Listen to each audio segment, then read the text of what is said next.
M. Irfan Ajit Wijanarko, warga Ogan Komering Ulu yang tengah kuliah di Palembang menjadi korban pencurian. Korban yang datang ke Polrestabes Palembang untuk melaporkan peristiwa yang menimpanya menerangkan saat pencurian ia tengah tidur di kamar kosnya setelah mengerjakan tugas kuliah yang berada di Jalan Bahagia, Jakabaring, Palembang. Saat itulah pelaku diduga masuk ke kamar kos lalu mengambil 2 handphonenya. Irfan baru menyadari telepon genggamnya hilang saat terbangun dan melihat pintu belakang kamar kos sudah terbuka.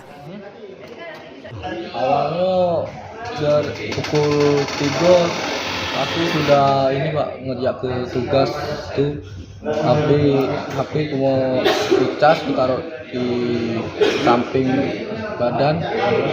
Bangun pukul 4.40 saat azan subuh itu pintu belakang bagian dapur sudah terbuka sebagian, tidak tertutup rapat. Saat di situ saya baru ngeh Pak, HP udah nggak ada Pak. Berarti dirusak pintu belakang ya?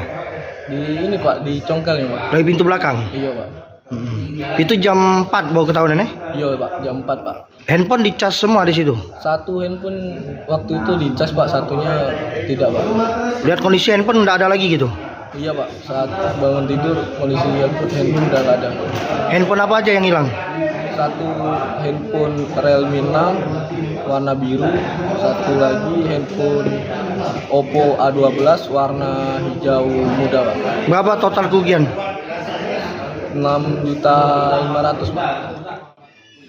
Irfan berharap laporannya ke polisi segera ditindaklanjuti dan pelaku dapat terungkap dan tertangkap.